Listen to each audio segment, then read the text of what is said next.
Welcome to artist big chat. ABC-യിൽ ഇന്ന് നമ്മോടൊപ്പം മലയാളത്തിന്റെ പ്രിയ കലാകാരൻ ശ്രീ ജയരാജ്.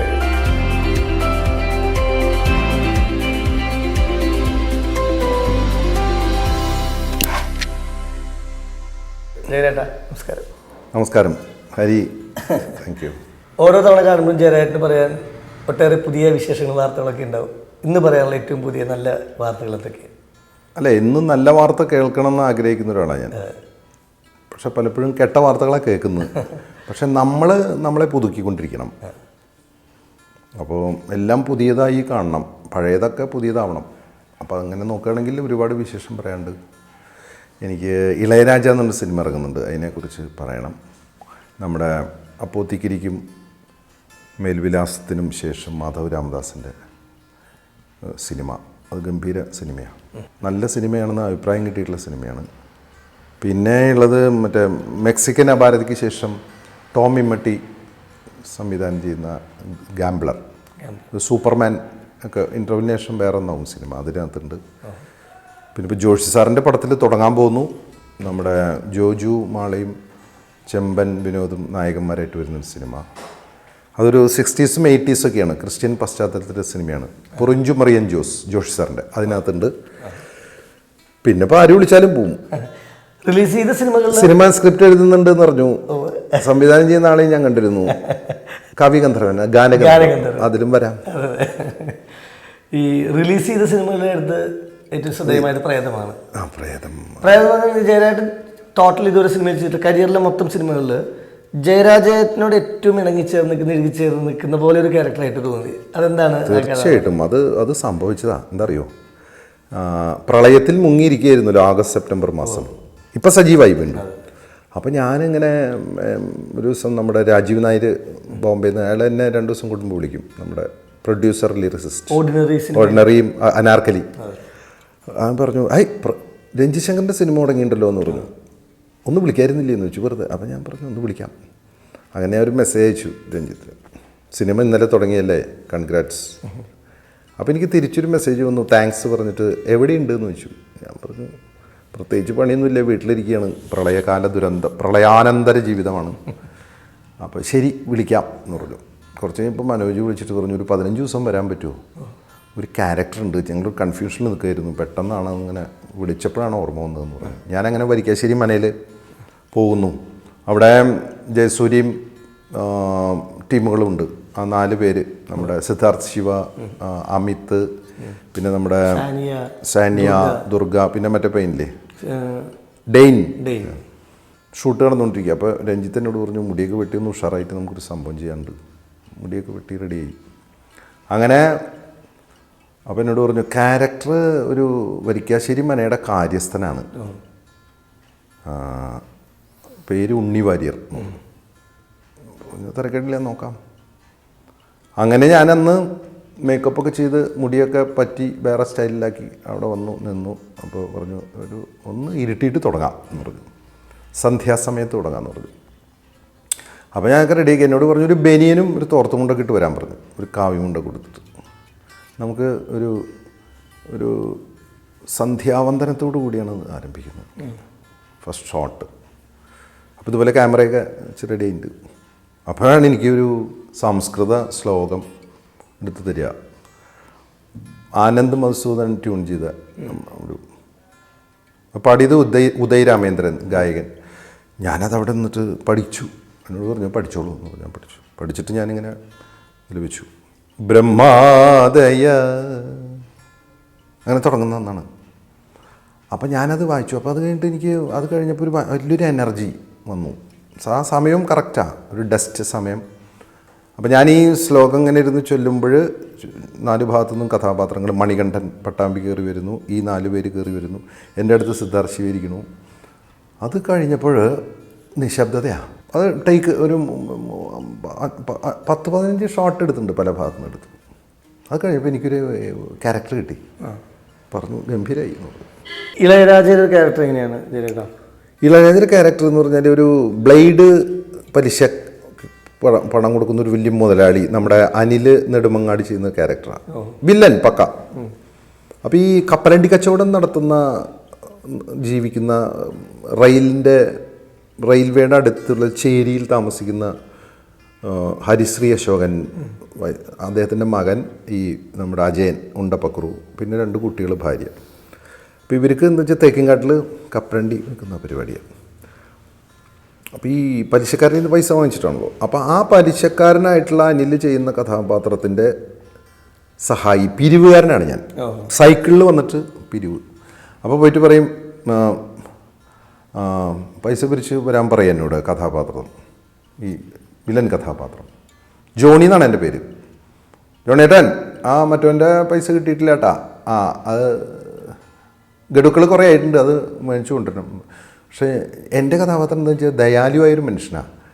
എൻ്റെ കയ്യിൽ നിന്ന് പൈസ എടുത്ത് വയ്ക്കും മുതലാളിക്ക് കൊടുക്കാൻ. അങ്ങനെ ഈ കഥാപാത്രത്തോടും അവരുടെ കുടുംബത്തോടും വളരെ അനുകമ്പയുള്ളൊരു ക്യാരക്ടറാണ്. എനിക്ക് വളരെ ഇഷ്ടപ്പെട്ടു. അത് സിനിമയും വളരെ നന്നാവുന്നതാണ് പ്രതീക്ഷ. രാമദാസൻ നല്ല ഡയറക്ടറാണ്. രാമദാസൻ്റെ മേൽവിലാസവും അപ്പോത്തിക്കരിയൊക്കെ അത് ഗംഭീരമായിട്ട് പോയിട്ടുള്ള ഈ സിനിമയും നന്നാവട്ടെ എന്നാണ് പ്രതീക്ഷ. ഈ ജയരാജ് വാര്യർ എന്ന കലാകാരൻ്റെ കരുത്ത് അല്ലെങ്കിൽ കഴിവ് എന്നത് നർമ്മബോധവുമായി ബന്ധപ്പെട്ടതാണ്. ശരിക്കും ഹ്യൂമർ സെൻസ് അല്ലെങ്കിൽ നർമ്മബോധം എന്നത് ഒരു വ്യക്തിയെ സംബന്ധിച്ചിടത്തോളം എന്താണ്, എങ്ങനെയാണ് ഡിഫൈൻ ചെയ്യുക? നർമ്മബോധം ജന്മസിദ്ധമാണ്. ഇപ്പോൾ പാട്ട് പാടാനുള്ള കഴിവ് പോലെ തന്നെയാണത്. ഇപ്പോൾ നമ്മൾ രണ്ടുപേരും സംസാരിച്ചുകൊണ്ടിരിക്കുന്ന സമയത്ത് ഒരു നർമ്മം ഉണ്ടാവും. നർമ്മം ജനിക്കുന്നതാണ്. ഈ കോമഡി ഷോകളെ കുറിച്ച് പറയുമ്പോൾ ഇപ്പോൾ ഞാൻ മിമിക്രി എന്ന കല ഇഷ്ടപ്പെടുന്നു. എനിക്ക് കാണാനത് എന്നെ ചിരിപ്പിക്കാറുണ്ട് മിമിക്രിയുടെ പ്രകടനങ്ങളൊക്കെ. പക്ഷെ അതിൽ ആർട്ടിസ്റ്റുകളിൽ ഈ കലാകാരന്മാർ കുറച്ചുകൂടെ വേഷപ്രച്ഛന്നതയെ ഡിപ്പെൻഡ് ചെയ്യുന്നത്. ചിലപ്പോൾ വിഗ് വെച്ചും വേറെ വ്യത്യസ്തമായ ഡ്രസ്സസ് യൂസ് ചെയ്തും. ഇപ്പോൾ ജയരാജേട്ടൻ്റെ നർമ്മാവതരണത്തിൽ സ്റ്റേജിൽ ചിലപ്പോൾ മണിക്കൂറും പ്രോഗ്രാം അവതരിപ്പിക്കുന്ന ഒട്ടേറെ കലാകാരന്മാരെ അവതരിപ്പിക്കുന്നെങ്കിലും അത്തരത്തിലുള്ള ഒരു കെട്ടുകാഴ്ചകളില്ലാതെ അല്ല. ശരിയത്. അതെങ്ങനെയാണ് അതിന്? അതെന്താ വെച്ചാൽ നമ്മൾ നമ്മുടെ ഒരു ബോഡിയിൽ നിന്നുകൊണ്ട് തന്നെ പല ആളാവണം. അതായത് നമുക്ക് നമ്മുടെ ഒരു ആഹാര്യം, നമ്മുടെ ഒരു മേക്കപ്പ്, നമ്മളൊരു മേക്കപ്പ് ഇട്ടിട്ടുണ്ടാവും, അതിൽ നമ്മളിതുപോലെ ഒരു ഡ്രസ്സ് ഇട്ടിട്ടുണ്ടാവും. ഇതിൽ നിന്നിട്ട് പലരാവലാണ്. ഇപ്പം ഞാൻ പറയാം, ഇപ്പോൾ ഒരു രാഷ്ട്രീയ നേതാവ് ഇപ്പം ഉമ്മൻചാണ്ടി സാറിനെ അവതരിപ്പിക്കുകയാണെങ്കിൽ ആ വേഷത്തിൽ വന്നിട്ട് കാര്യമില്ലല്ലോ. ആ വേഷത്തിൽ വന്നാൽ 75% മാർക്ക് വീണു. പിന്നെ അവൻ്റെ ശബ്ദത്തിന് ഒരു 25% മാർക്കായി. മനസ്സിലായില്ലേ? ഇത് നമ്മുടെ രൂപത്തിൽ വന്നിട്ട് അദ്ദേഹമായിട്ട് മാറണം. തിരഞ്ഞെടുപ്പിൽ നിൽക്കാൻ നിനക്കും ഞാൻ ഉദ്ദേശിക്കുന്നില്ല എന്ന് പറയണം. നമ്മളിവിടെ നിന്നിട്ട് പറയണം. അവിടെ തന്നെ അപ്പം തന്നെ ഇവിടെ നിന്ന് മാറിയിട്ട് എന്താവണം, ഞാനും തിരഞ്ഞെടുപ്പിൽ മത്സരിക്കാൻ ഉദ്ദേശിക്കുന്നില്ല, അതായി മാറണം. Within seconds. ആ സെക്കൻഡ്സിൽ മാറണം. എൻ്റെ അവസ്ഥ ഇപ്പം എവിടെ പോയാലും പണ്ട് ഇൻകുലാബ് സിന്ദാബാദ് എന്ന് പറഞ്ഞാണ് എന്നെ സ്വീകരിച്ചിരുന്നത്. ഇപ്പോൾ ശരണം വിളിച്ചുകൊണ്ടാണ് ആളുകൾ സ്വീകരിക്കുന്നത്. എന്ത് പറയും? ഇങ്ങനെ നിന്നുകൊണ്ട് മാറണം. മറ്റത് വേഷപ്രച്ഛന്നരായിട്ട് നടത്തുകയാണെങ്കിൽ അത് ഫാൻസി ഡ്രസ്സാണ്. പിന്നെ അതുപോലെ റെക്കോർഡ് ചെയ്ത് വെച്ചിട്ട് തമാശ, റെക്കോർഡ് ചെയ്ത് പ്ലസ് ട്രാക്ക് റെക്കോർഡ് ചെയ്ത് വെച്ചിട്ട് നർമ്മം പറയുക. അപ്പം അതിലെന്ത് നർമ്മമുള്ളത്? നർമ്മം അവിടെ സംഭവിക്കണ്ടേ? അത് നേരത്തെ പറഞ്ഞ ജന്മസിദ്ധമാണെന്ന് പറഞ്ഞല്ലോ. ഇൻബോൺ ആയിട്ടുള്ള ഹ്യൂമർ സെൻസും ഇംപ്രവൈസ്ഡ് ആവുന്ന ഹ്യൂമർ സെൻസും ഉണ്ടല്ലോ. നമ്മൾ സ്വയം നമുക്ക് കിട്ടിയ ജന്മസിദ്ധമായ കഴിവിനെ പിന്നീട് സ്വയം വികസിപ്പിച്ചുകൊണ്ട് കൂടിയല്ലേ പലപ്പോഴും ഒരു കലാകാരൻ. തീർച്ചയായിട്ടും അവിടെ ജയരാജേട്ടന് എത്രത്തോളം അവർ ഇംപ്രവൈസേഷനുള്ള ശ്രമങ്ങൾ? ഇംപ്രവൈസേഷനാണ് മുഴുവൻ നടക്കുന്നത്. സ്റ്റേജിൽ കയറിയ ഇംപ്രവൈസേഷനാണ്. അതിപ്പോൾ ആക്ട് ചെയ്യുമ്പോഴും ഇംപ്രവൈസേഷനാണ്. അതിൽ ഇപ്പോൾ ജയരാജൻ ഒരു കോമഡി സ്റ്റേജിൽ അവതരിപ്പിക്കുമ്പോൾ അല്ലെങ്കിൽ സിനിമയിൽ അവതരിപ്പിക്കുമ്പോൾ ജയരാജ് വാര്യർ അത് പറയുന്ന വോയിസ് റെൻഡറിങ് സ്റ്റൈലും ഈ ശബ്ദഗുണവും അതിനോടൊപ്പം ഈ ശരീരഭാഷയുടെ ഗുണം വെരി സപ്പോർട്ടിംഗ് ആണ്. അത് ഒത്ത ഉയരം, അത് എല്ലാ കഥാപാത്രങ്ങളായി മാറാനായിട്ട് ഈ ബോഡി ലാംഗ്വേജ് എത്രത്തോളം സപ്പോർട്ട് ചെയ്തിട്ടുണ്ട്? ബോഡി ലാംഗ്വേജ് ആണ് സപ്പോർട്ട് ചെയ്യുന്നത്. ഞാൻ പറയാമല്ലോ, ഈ ബോഡി മൈൻഡ് വോയിസ് എന്നാണ് ആക്ടിങ് തിയറി. ബേസിക്കലി ഒരു ആക്ടറുടെ ബോഡി, അയാളുടെ മൈൻഡ്, അയാളുടെ വോയിസ്, ഇതിൽ മൂന്നിന്നും ആണ് ഈ ക്യാരക്ടറൈസേഷൻ എല്ലാം ഉണ്ടാകുന്നത്. നിരീക്ഷണ പാഠവും നേരത്തെ പറഞ്ഞ പോലെ ഹ്യൂമർ സെൻസ് ഇതൊക്കെ ഉണ്ട്. പക്ഷേ ഈ ബോഡിയിലൂടെയാണ് ഇതിൻ്റെ ഒരു കമ്മ്യൂണിക്കേഷൻ നടക്കുന്നത്. അത് എത്രത്തോളം ഫ്ലെക്സിബിൾ ആവണോ അത്രത്തോളം നന്നാവും കഥാപാത്രങ്ങൾ. അത് ഇപ്പോൾ നമ്മൾ ശരീരഭാഷയെക്കുറിച്ച് പറയുമ്പോൾ ഇപ്പോൾ ജഗദീഷ് ശ്രീകുമാർ കണ്ടാൽ നേരത്തെ പറഞ്ഞ ഒരു 75% ചിരി ആളുകളുടെ ഉള്ളിൽ ആ വരവിൽ നിൽപ്പിൽ തന്നെ ഉണ്ടാവുകയാണ്. കാരണം അവരങ്ങനെ ഒരു ട്രാക്ക് റെക്കോർഡ് ഉണ്ടാക്കിയതുകൊണ്ടാണ്. ഇപ്പോൾ അടൂർ ബാസി സാർ, ഇന്നസെൻസ് സാർ നിൽക്കുമ്പോൾ അപ്പോൾ അവർ ഹ്യൂമർ സെൻസ് ഉള്ളവരാണ് പൊതുവെ വിലയിരുത്തപ്പെടുന്നത്. നാച്ചുറലി നമ്മൾ കാണുമ്പോൾ കണ്ടു ശരിക്കുമ്പോൾ ഗൗരവക്കാരെന്ന് തോന്നുന്നൊരു വലിയ വിഭാഗം കലാകാരന്മാരുണ്ട്. ഇപ്പോൾ ഭരത് ഗോപി സാർ ആയിക്കോട്ടെ, അല്ലെങ്കിൽ തിലകൻ സാർ ആയിക്കോട്ടെ, ഞാൻ ഈ പേരുകൾ പറയാൻ കാരണം ഇവരിലുള്ളൊരു ഹ്യൂമർ സെൻസ് ഉണ്ടല്ലോ. അതെങ്ങനെയാണ് ജയരാജനെ? ഞാൻ പറയാം. അതായത് ഇപ്പോൾ നമ്മൾ ഭരത് ഗോപിയാശാൻ, അദ്ദേഹത്തെ പോലൊരു വണ്ടർഫുൾ ആക്ടർ ഇല്ല. അദ്ദേഹം എന്നോട് പറഞ്ഞു, ജയരാജ്, ഞാൻ ഒരാഴ്ച കാലം ONV സാറിനെ ജയരാജിൻ്റെ അടുത്തേക്ക് വിടാൻ പോവാ. ഞാൻ ചെന്തിനാ? ONV എങ്ങനെയാണ് സംസാരിക്കുന്നതെന്ന് പഠിപ്പിച്ചു കൊടുക്കണത്രേ. കാരണം ഞാൻ ഈ ONV സാറിനെ അനുകരിക്കുന്ന കണ്ടിട്ടുള്ള പെർഫെക്ഷൻ ഉണ്ടല്ലോ, അത് കണ്ടിട്ടാണ് പുള്ളി പറഞ്ഞത്. കാരണം അത് എന്നെ പുകഴ്ത്തി പറയില്ല കേട്ടോ. അപ്പോൾ അദ്ദേഹത്തിന് ഞാൻ ആ സംസാരിക്കുന്നതും കവിത ചൊല്ലുന്നതും, ഗോപി എപ്പോൾ വന്നു, ഗോപിയെ കാണാൻ കഴിഞ്ഞതിൽ വലിയ സന്തോഷമുണ്ട്, ഗോപിയും ഞാനും തമ്മിലുള്ള സൗഹൃദം എന്ന് പറയുന്നത് അനസൂയ വിശുദ്ധമാണ് എന്ന് ONV സാർ ഉപയോഗിക്കുന്ന വാക്കുകൾ ഞാൻ പറഞ്ഞിട്ടാണ് ഗോപിയാശാൻ പിന്നീട് തിരുവനന്തപുരത്തൊരു മീറ്റിങ്ങിന് ONV സാർ സംസാരിക്കുമ്പോൾ ഇങ്ങനെ ഇരുന്നു അത്രേ ഭരത് ഗോപിയേട്ടൻ. എന്തറിയോ, ഞാനവിടെ ONV സാറിനെ അല്ല കണ്ടത്, ഞാൻ ജയരാജ് സംസാരിക്കുകയാണോ എന്ന് സംശയിച്ചു. അങ്ങനെയുള്ള ചില കാര്യങ്ങളുണ്ട് ഇതിൽ, നർമ്മം. അല്ല, എന്നെ അങ്ങനെ വളരെ രസിപ്പിച്ചിട്ടുള്ള, ഞാൻ ഒട്ടും പ്രതീക്ഷിക്കാതെ ചിരിപ്പിച്ചിട്ടുള്ള സംഗീത സംവിധാനം വിദ്യാധരൻ മാസ്റ്റർ. പുള്ളിയുടെ 5 മിനിറ്റ് ഇരുന്നാൽ സ്പോണ്ടേനിയസ് ആയിട്ടുള്ള ക്രൂഡ് ജോക്സ് ആണ്. ഒരു സ്ഥലത്ത് പോയിട്ട് മറ്റേ ക്യാഷുണ്ട് ഓടിയാ, ക്യാഷുണ്ട്, അപ്പോൾ അത് അണ്ടിപ്പരിപ്പ് മേടിച്ചു, അണ്ടിപ്പരിപ്പ് ബെസ്റ്റാ, ഇത് മേടിച്ച് ബില്ല് എത്രയെന്നറിയോ? 600 രൂപ ഒരു പാക്കറ്റ്. സ്വർണ്ണ ഒറ്റടിക്ക് മാറി. അതാണ് മാഷ്. അതുപോലെ ഓരോരുത്തർ പാട്ട് പാടാൻ നിൽക്കുമ്പോഴും നമ്മുടെ ഒരു സുഹൃത്തുണ്ട്, ആ സുഹൃത്ത് ഇങ്ങനെ മോഹൻലാലിൻ്റെ വരിയ നടക്കുക, ആള് അറിയാലോ. അപ്പോൾ അദ്ദേഹത്തിൻ്റെ കല്യാണം നടക്കുക. അപ്പോൾ അദ്ദേഹത്തിൻ്റെ ചേട്ടനും ഇതുപോലെ സുന്ദരനാ, ഇവനേക്കാൾ ഇത്തിരി കവളൊക്കെ ഉണ്ട്, അവനും ഇങ്ങനെ. അപ്പോൾ എന്നോട് വിദ്യാരൻ മാഷ് ചോദിച്ചു, അതാരാ? ആര്? അതൊക്കെ ആളാരാ? അത് ഇവൻ്റെ ചേട്ടനാ. അതെ, അയാളൊക്കെ മോഹൻലാലിൻ്റെ അയലൊക്കെക്കാരൻ്റെ ചായ ഉണ്ട്. മനസ്സിലായില്ലേ? അയലൊക്കെ ഇല്ല, മോഹൻലാലിൻ്റെ അയലൊക്കെക്കാരൻ്റെ ചായ. മാസ്റ്റർ സ്പോണ്ടേനിറ്റിയാണ്, അസാധ്യമാണ് സ്പോണ്ടേനിറ്റി. ഇവരെ കുറിച്ചൊക്കെ ജയരാജനെ അവതരിപ്പിക്കുന്നത് വളരെ രസകരമായിട്ടാണ്. നമുക്കൊരു ക്യാപ്ഷൻ സ്വഭാവത്തിൽ പറയുകയാണെങ്കിൽ നമ്മുടെ മനസ്സിൽ ഏറ്റവും ക്രിസ്പായിട്ടും ക്യാപ്സൂൾ രൂപത്തിലാണല്ലോ ക്യാപ്ഷൻസ് എന്ന് പറയാം. അപ്പോൾ എന്ന പോലെ ഇപ്പം ഞാൻ ഓരോ നടന്മാരുടെ പേര് പറഞ്ഞാൽ ജയരാജൻ എങ്ങനെയാണ് ഒരു നിർവചനം അവരെക്കുറിച്ച് പറയാം. ഒടുവിൽ ഉണ്ണികൃഷ്ണൻ, അഭിനയത്തിൻ്റെ പാകത, പക്വം എന്ന് പറയില്ലേ, അതായത് ആവാലോ, എങ്ങനെ വേണമെങ്കിൽ ആവാലോ, പട്ടേരി പറഞ്ഞ പോലെ തന്നെ ആയിക്കോട്ടെ. അതായത് അതിനപ്പുറത്തൊന്നുമില്ല. തോർത്തുമുണ്ട് ഉടുത്തിട്ട് ഈ മുട്ടുവരുടെ തോർത്തുമുണ്ട് ഉടുത്തിട്ട് ഉടുക്കേണ്ട മുണ്ട് തോർത്തിട്ടിട്ടാണ്. അത് മനോജ് ജയൻ, എൻ്റെ ഏറ്റവും പ്രിയപ്പെട്ട സുഹൃത്ത്, പറഞ്ഞു ആ സിനിമയിൽ അഭിനയിക്കുമ്പോൾ മൂപ്പര് കണ്ടെത്തി അത്രേ തോർത്തുമുണ്ട് ഉടുക്കുള്ളൂ, മറ്റേത് തോളിലിടും. എങ്ങനെ വേണമെങ്കിൽ ആവാലോ.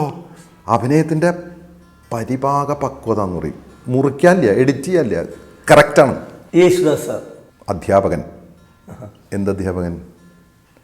മലയാള ഭാഷ എൻ്റെ തലമുറയെയും എനിക്ക് മുമ്പുള്ള തലമുറയെയും ഒക്കെ ഉച്ചാരണം പഠിപ്പിച്ച ഏറ്റവും വലിയ പ്രഗത്ഭനായ, ഓരോ അക്ഷരത്തിൻ്റെയും ജീവൻ പഠിപ്പിച്ച ആൾ. മാത്രമല്ല വെറുമൊരു പാട്ടുകാരനല്ല, അതൊരു 3-4 തലമുറയെന്ന് വേണമെങ്കിൽ പറയാം. 5 തലമുറ. യേശുദാസ്, ദാസേട്ടൻ എന്ന് പറഞ്ഞാൽ പാട്ടുകാരനല്ല, കർണാടക സംഗീതജ്ഞൻ, മഹാഗുരു, പ്രണാമം. പി ജയചന്ദ്രൻ, അത് ഭാവാംശം. ഇവിടെ ഇരുന്ന പാടുന്നു, ഭാവതലാണ്.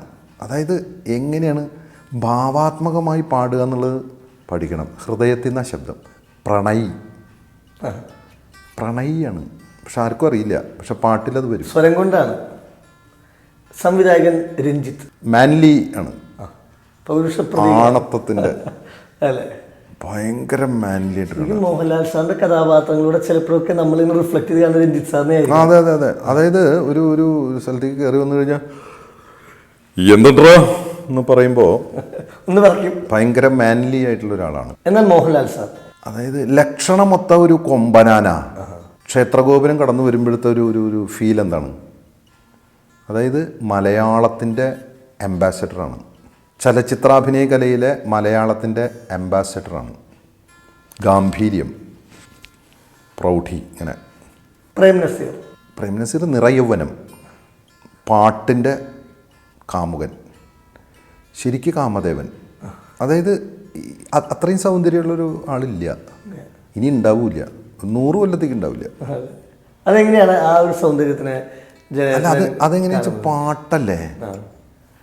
പാട്ട് എന്നൊക്കെ പറഞ്ഞു കഴിഞ്ഞാൽ മനോഹരി നിൻ മനോരഥത്തിൽ മലരോടു മലർത്തൂവും മണിമഞ്ച തേരിൽ മയങ്ങുന്ന മണിവർണ്ണനാരോ ആരാധകനാണോ, ഈ ആരാധകനാണോ. വീട്ടിലേക്ക് വരും അന്വേഷിച്ചിട്ട് കാമുകി. മമ്മൂക്ക ഭാഷയ്ക്ക് അതീതമായിട്ടുള്ള ഒരു മഹാനടനാണ്. അങ്ങനെയാണെങ്കിൽ ഒരു സിനിമ കണ്ട അനുഭവത്തെ കുറിച്ച് ചോദിക്കാം. അതെ, അപ്പൊ മമ്മൂക്കയുടെ പുതിയ സിനിമ, മമ്മൂക്കയുടെ പേരൻപ് കണ്ടപ്പോൾ, മമ്മൂക്ക എന്ന് പറഞ്ഞൊരു ഇന്റർനാഷണൽ ആക്ടറാണ്. കാരണം മമ്മൂക്ക ആദ്യകാലത്ത് കണ്ട അഭിനയത്തിൽ നിന്നൊക്കെ എന്തൊക്കെയോ ഒരുപാട് മാറി. പേരൻപ് കണ്ടപ്പോൾ ഞാനൊരു സത്യം പറഞ്ഞു കഴിഞ്ഞാൽ ഇത് ഏതോ ഒരു ഈ ആക്ടറെ ഇതിനു മുമ്പ് കണ്ടിട്ടില്ലല്ലോ എന്ന് വരെ തോന്നിപ്പോയി ആ ക്യാരക്ടറിനെ. കാരണം അതങ്ങനെയാണ് ആ ഭാവപ്പകർച്ച. പിന്നെ മാത്രമല്ല മമ്മൂക്ക എന്ന് പറഞ്ഞു കഴിഞ്ഞാൽ ഒരു എന്താ പറയുക, വളരെ സീനിയർ ആർട്ടിസ്റ്റായിട്ടുള്ള മറ്റൊരു ഗാംഭീര്യത്തിൻ്റെയും ഹൈലി എക്സ്പീരിയൻസ്ഡ് ആയിട്ടുള്ള അതിൻ്റെ ഒക്കെ അപ്പുറത്തുണ്ട്. അക്ഷയനിധി എന്നാ പറയുക, എറ്റേണൽ ട്രഷറാണ്. അതിന് ഇനിയും കുറേ എടുക്കാണ്ട്. നമ്മൾ മലയാളത്തിലെ ഇത്രയും താരങ്ങളെക്കുറിച്ച് വളരെ അഭിമാനത്തോടെ പറയുമ്പോൾ ഇപ്പോൾ ഇന്ത്യൻ സിനിമയിൽ നടന്മാരെടുത്താൽ നമുക്ക് ഹ്യൂമർ തന്നെ കൈകാര്യം ചെയ്യാം. ഹ്യൂമർ ഇപ്പോൾ ഹിന്ദി സിനിമയിലുള്ള നടന്മാർ ഹ്യൂമർ റോൾസ് ചെയ്യുന്ന സോ കോൾഡ് ആക്ടേഴ്സ്, അവർ അവതരിപ്പിക്കുന്ന നർമാവതരണ രീതി ഒരു ശൈലിയാണ്. തമിഴിൽ വന്നാൽ കുറച്ച് ഓവർഡു ആണ് തമിഴ്. മലയാളത്തിന് നടന്മാരുടെ ഈ പറയുന്ന ഹ്യൂമർ പ്രസന്റേഷൻ, അതിൻ്റെ ഒരു സ്കിൽ, അതൊരു ഇന്ത്യൻ സിനിമയിൽ, വേൾഡ് സിനിമയിൽ എത്രത്തോളം ഉയർന്നു നിൽക്കുന്നത്? വളരെ ഹൈ ആണ്. പ്രത്യേകിച്ചും ജഗതി ചേട്ടൻ്റെയൊക്കെ ഒരു ഹ്യൂമറിൻ്റെ ഒരു അദ്ദേഹം ചെയ്ത ഹ്യൂമറിൻ്റെ 2% പോലും ഇന്ത്യൻ സ്ക്രീനിലില്ല, ആർക്കും ചെയ്യാൻ പറ്റില്ല. അതുപോലെ മറ്റൊരു ഹ്യൂമറിൻ്റെ ചക്രവർത്തിയാണ് ജഗതി ചേട്ടൻ. പിന്നെ ശ്രീനേട്ടൻ ഡയലോഗ് കൊണ്ടും മുഖം കൊണ്ടും ഉണ്ടാക്കുന്ന ഹ്യൂമർ, അയാൾക്ക് അത്ര വലിയ സൗന്ദര്യമൊന്നുമില്ല എന്ന് പറയില്ലേ. മോഹൻലാലിൻ്റെ ആരാധകയാണെന്ന് വടക്കു നോക്കി യന്ത്രത്തിലെ നായിക പറയുമ്പോൾ അയാളത്ര ശരിയല്ല എന്നും കേൾക്കുന്നുണ്ട് എന്നൊക്കെ പറയുമ്പോൾ തനി മലയാളി, ആ പക്ക മലയാളിയുടെ എല്ലാ കുഴപ്പങ്ങളും മനസ്സിലാക്കിയിട്ടുള്ള ആളാണ് ഹ്യൂമർ. പിന്നെ ഓഫ് കോഴ്സ് ഈ ലാലേട്ടൻ്റെയൊക്കെ ഹ്യൂമർ എന്താണ് അതൊക്കെ അല്ലേ, തേൻ കുടിക്കുന്നു അങ്ങനെ ഒരു സംഭവമില്ലേ. ഓരോ കഥാപാത്രങ്ങളിലും എവിടെയെങ്കിലും ഉണ്ടാവും. എത്ര സീരിയസ് ആയിട്ടുള്ള ക്യാരക്ടർ ചെയ്യുകയാണെങ്കിലും ഹ്യൂമറിൻ്റെ ഒരു എലമെൻ്റ് എവിടെയെങ്കിലും വന്ന് അതങ്ങ് തകർത്ത് കൊണ്ടുപോകും. ഇവരൊക്കെ വിജയിച്ചത്, ജയരാജേട്ടൻ വിജയിച്ചത് മലയാളിയുടെ വിമർശന ബോധത്തിന് അതിജീവിച്ചുകൊണ്ടാണ്. മലയാളി അത്ര എളുപ്പത്തിൽ കൈയടിച്ച് തരുന്നവരല്ല. എല്ലാ മലയാളിയുടെ ഉള്ളിലും ഒരു വളരെ ബഹുമാനത്തോടെ പറഞ്ഞിട്ട് എല്ലാ മലയാളിയുടെ ഉള്ളിലും ഒരു നിഷേധി ഉണ്ട്. വെറുതെ സമ്മതിച്ചില്ല. ജയരാജ് വരെ മറ്റയാളെങ്ങനെയുണ്ട്, ആ പടം എങ്ങനെയുണ്ട്, കുഴപ്പമില്ല, ആ മലയാളിയാണ് ഇവർക്കൊക്കെ വേണ്ടി കൈയടിക്കുന്നത്. അതെ അല്ല, ഞാൻ പറയുന്നത് എന്താ വെച്ചാൽ മലയാളിയുടെ ഭരിതബോധം എന്ന് പറഞ്ഞാൽ വളരെ വലുതുമാണ്. ചെറിയ നർമ്മങ്ങൾക്കൊന്നും അനങ്ങില്ല. ഇപ്പോൾ കുഞ്ചനമ്പ്യാരാണല്ലോ, വേറെ അങ്ങോട്ടും പോകണ്ട, അവിടെ നിന്ന് തുടങ്ങിയതാണല്ലോ. അപ്പോൾ അതുകൊണ്ട് തന്നെ നർമ്മം എന്ന് പറയുന്നത് ഭരണകർത്താക്കൾക്ക് നർമ്മം ഇല്ലാത്തതാണ് ഇപ്പോഴത്തെ പ്രശ്നം. നല്ല നർമ്മബോധമുള്ള ഒരു ഭരണാധികാരി കേരളത്തിലുണ്ടെങ്കിൽ പകുതി പ്രശ്നം തീർന്നു. നമ്മൾ നർമ്മത്തെക്കുറിച്ച് പറയണു, ഒപ്പം സംഗീതത്തെക്കുറിച്ച് പറയണു.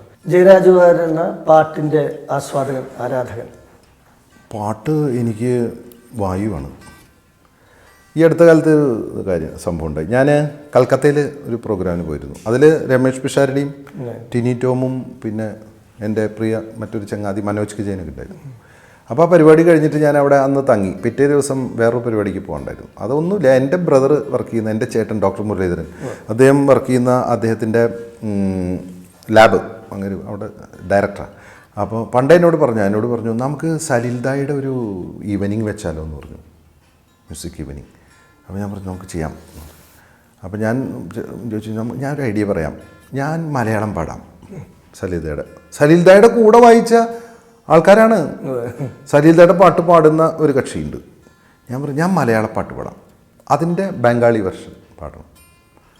എൻ്റെ ദൈവമേ, ഞാൻ ഇന്നേ വരെ പാടാത്ത പാട്ടുകളാട്ടോ.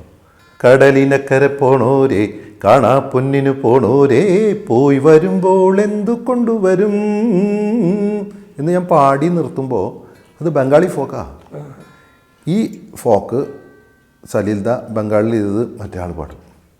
പോലോ തോരോ തോന്നരത് ആ വികാരം കൊള്ളും. അത് കഴിഞ്ഞിട്ട് ഞാൻ പറഞ്ഞു മാനസമൈനേ വരൂ, മധുരം നുള്ളി തരൂ, നിന്നരുമപ്പൂവാടിയിൽ നീ. ഇത് പാടി കഴിയുമ്പോൾ അതിൻ്റെ ഒറിജിനൽ ഫോക്ക് സലീൽദയുടെ പാടാണ്. അപ്പോൾ ഇത് ദുഃഖഗാനാണ്. അത് പരീക്കുട്ടിയുടെ ദുഃഖമല്ലേ ഇത്. അങ്ങേര് അവിടുത്തെ ഫോക്ക് പാടുമ്പോൾ ഭയങ്കര ഉത്സാഹം.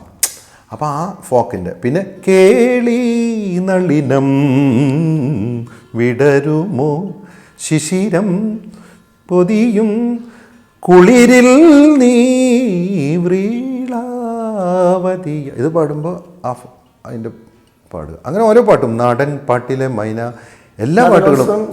മദനോത്സവം സലീൽദ അത് പാടി ഞാൻ പാടിയെന്ന് പറയുമ്പോൾ ഒന്നും തോന്നരുത്. സാഗരമേ ശാന്തമാകനീ, സാന്ധ്യരാഗം മായും നീതാ, ചൈത്രദിനവധു. ഇത് തന്നെ അവർ അവിടുത്തെ ഭാഷയിൽ ചെയ്തതേ. ഞാനങ്ങോട്ട് മലർക്കുടി പോലെ സലീൽദയാണ്. ആ പാട്ടിനൊരു പ്രത്യേകത തോന്നിയത് മലയാള സിനിമയിൽ ഏറ്റവും ലെങ്ത് ഉള്ള പല്ലവി ആ പാട്ടാണ്. കാരണം ജലട്ട് നോക്കുക, പാടി പാടി പെട്ടെന്ന് തീരുന്നില്ല എന്റെ പല്ലവി, വളരെ ലെങ്ത് ഉള്ളതാണ്. സംഗീത സംവിധായകരുമായിട്ടൊക്കെയുള്ള സൗഹൃദം. അയ്യോ, എനിക്ക് മറ്റേ ദേവരായ മാഷ്, ഞാൻ ഡഡ്ലി ഫാനാ, ടച്ച് വുഡ്. ദേവരായ മാഷ് എന്നോട് പറഞ്ഞ നർമ്മങ്ങളുണ്ട്. ചില പാട്ടുകാരെ കുറിച്ച്, ചില പാട്ടുകാരൻ എത്ര ആഗ്രഹപ്പാട്ടുകാരെന്നാണ് പറയുന്നത്. അപ്പം ഞാൻ പറഞ്ഞു ഞാനും ആഗ്രഹപ്പാട്ടുകാരനാ. ഇയാളെ എനിക്കറിയാം.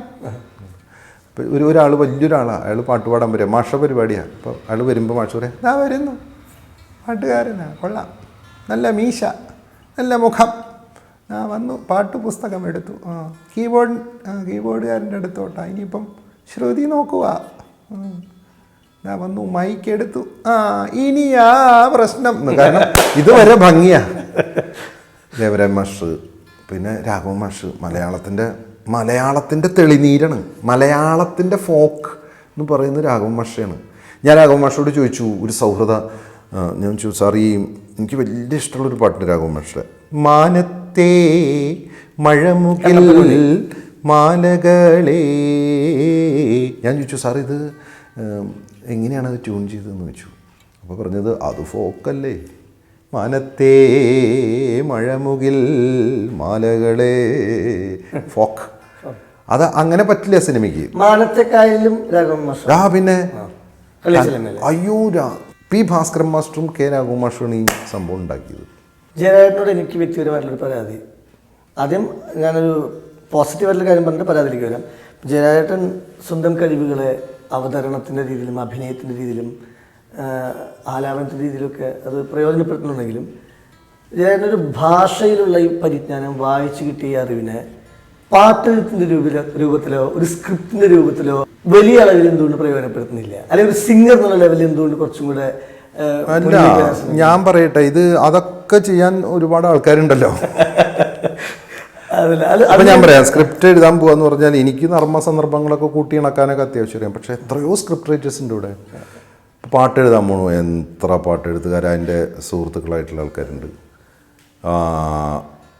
പിന്നെ ഇങ്ങനെയൊക്കെ നമ്മളിപ്പോൾ ഇതെല്ലാം കൂടി മിക്സ് ചെയ്തിട്ടുള്ളൊരു സാധനം അടിച്ച് അതൊക്കെ സ്റ്റേജിൽ കൊടുത്തിട്ടുണ്ട്. ഒരു പക്ഷി, അതെ, ആ പക്ഷി കാണാൻ വലിയ ഭംഗിയൊന്നും ഇല്ലാത്തൊരു പക്ഷി, അതിനെ ഭംഗിയാക്കാൻ എന്താ വഴി?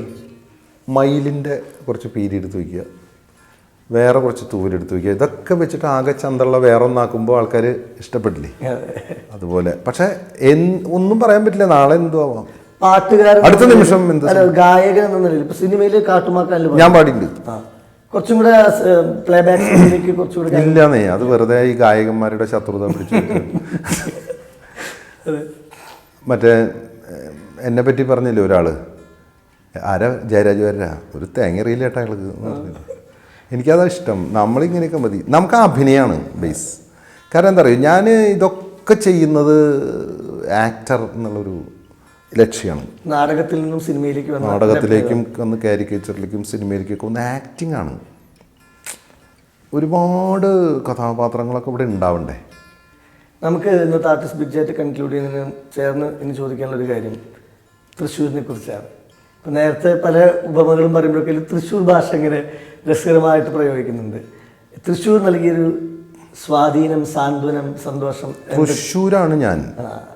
ഇത് ക്ഷേത്രനഗരിയാണ്, പൂരനഗരിയാണ്. തൃശ്ശൂരിൻ്റെ പ്രത്യേകത എന്താ വെച്ചാൽ, തൃശ്ശൂർ കാർ എന്ന് പറഞ്ഞാൽ ഞാൻ ഏറ്റവും അഭിമാനത്തോട് പറയും കണ്ണിങ്ങാണ്. അഭിപ്രായങ്ങൾ മുഖത്ത് നോക്കിയിട്ട് അങ്ങോട്ട് പറയും, എന്നിട്ട് പറയും ചായ കുടിക്കുക എന്ന് പറയും. സത്യസന്ധാണ് തൃശ്ശൂർ. സ്ട്രെയിറ്റ് ആണ്, വളച്ചുകെട്ടൊന്നുമില്ല, ഇങ്ങനെ സുഖിപ്പിച്ച് രസിപ്പിച്ച് നിർത്തലൊന്നുമില്ല. എൻ്റെ പരിപാടി മോശമാണെങ്കിൽ ഏയ് എന്ത് പറ്റി, ശരിയല്ലോ എന്ന് പറയും, മൂടായില്ലോ എന്ന് പറയും. അത് പറയാൻ കഴിയുന്നവരാണ് തൃശ്ശൂർക്കാർ. പിന്നെ മാത്രമല്ല, തൃശ്ശൂർക്കാരെ സംബന്ധിച്ച് പറയുകയാണെങ്കിൽ ഇപ്പോൾ ഏറ്റവും പ്രധാനപ്പെട്ട കാര്യം പറയേണ്ടതെന്ന് വെച്ചാൽ, എന്നോടൊരു വലിയ നടൻ പറഞ്ഞാണ്, തൃശ്ശൂർക്കാരനായിട്ടൊരു നടൻ, വലിയൊരു നടനാണ്, വലിയ നടൻ, സീനിയർ നടനാണ്, നല്ല സുന്ദരനായ സീനിയർ നടൻ. അദ്ദേഹം ഒരു ദിവസം പാൻറ്റും ഷർട്ടൊക്കെ ഇൻ ചെയ്തിട്ടിങ്ങനെ ആശുപത്രി പടിയുടെ അതിൽ നടന്നു പോകുമ്പോൾ ഒരാൾ പറഞ്ഞു, ആ ചേട്ടാ പടങ്ങളൊക്കെ കാണാറുണ്ട് കേട്ടാ, ടോപ്പുണ്ട്, പക്ഷേ അഭിനയം കുറച്ചും കൂടി മെച്ചപ്പെടുത്താണ്ട് കേട്ടാ എന്നതങ്ങ് നേരിട്ട് പറയാണ്. അങ്ങനെ പറയാം, ഇറങ്ങി നടക്കേണ്ടിയിരുന്നു ഓപ്പൺ സ്പേസിൽ. അതാണ് തൃശ്ശൂരിൻ്റെ. അതെന്താ വെച്ചാൽ ഈ ഭാഷയുടെ ഒരു താളാത്മകതയും പിന്നെ ഈ എല്ലാം ഈ പൂരം കാഴ്ചകളല്ലേ, ഉത്സവാന്തരീക്ഷമാണ് മൊത്തത്തിൽ. അപ്പോൾ അതുകൊണ്ട് ലഹരിയാണ് എപ്പോഴും, ഉത്സവലഹരി. ജീവിതം തന്നെ ഉത്സവമാക്കിയിട്ടുള്ള ആൾക്കാരാണ്. അപ്പോൾ ഉത്സവ പ്രതീതികളുടെ അഭിനയ ജീവിതം, കലാജീവിതം തുടർന്നുകൊണ്ടിരിക്കാൻ ചെയ്യാൻ എല്ലാവിധ ആശംസകളും. Thank you very much.